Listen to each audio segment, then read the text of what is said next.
Bismillahirrahmanirrahim. Assalamualaikum warahmatullahi wabarakatuh dan salam sejahtera. Indah surya menggamit kenangan, subur mewangi kuntum melati. Tangan dihulur salam perkenalan, izinkan saya memperkenalkan diri. Nama saya Muhammad Iqbal bin Afendi. Saya berumur 11 tahun dan bersekolah di Sekolah Kebangsaan Aikro. Sebuah buku ibarat sebatang pokok, akarnya pengajaran, daunnya pengalaman dan buahnya kenikmatan. Buku apakah yang menjadi pilihan? Sebelum itu, saya ingin bertanya, pernahkah rakan-rakan terfikir bagaimanakah caranya kita menyelesaikan masalah tanpa menggunakan kekerasan tetapi hanya dengan kebijaksanaan? Jawapannya terdapat dalam sebuah buku yang akan saya bicarakan pada hari ini, iaitu Jejak Si Bijak. Buku ini merupakan sebuah cerpen kanak-kanak terbitan Dewan Bahasa dan Pustaka. Genre buku ini ialah pengembaraan dan pembelajaran yang syarat dengan nilai murni dan pengajaran berguna.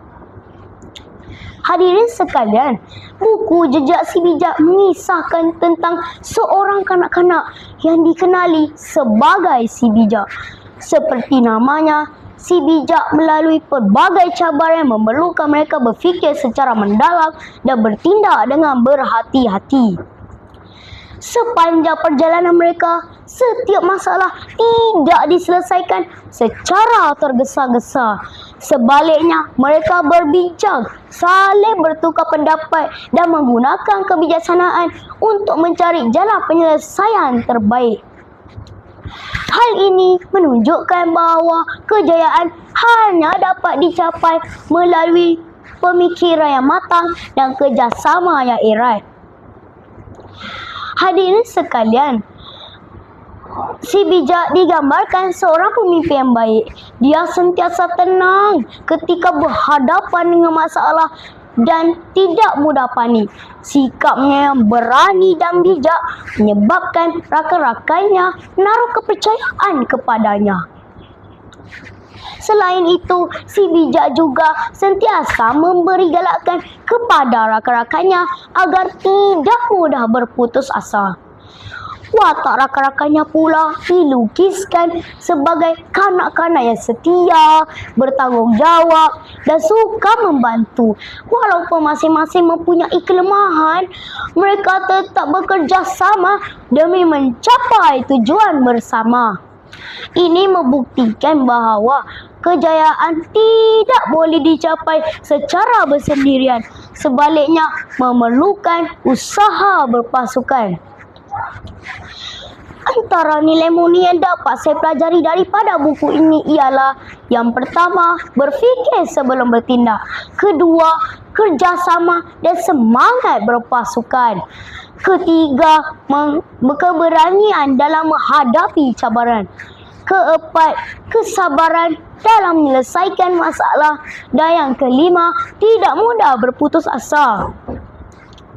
Pengajaran utama daripada buku ini ialah kita hendaklah menggunakan akal fikiran dan kebijaksanaan dalam menghadapi cabaran kehidupan, bukannya bertindak mengikut emosi atau nafsu semata-mata.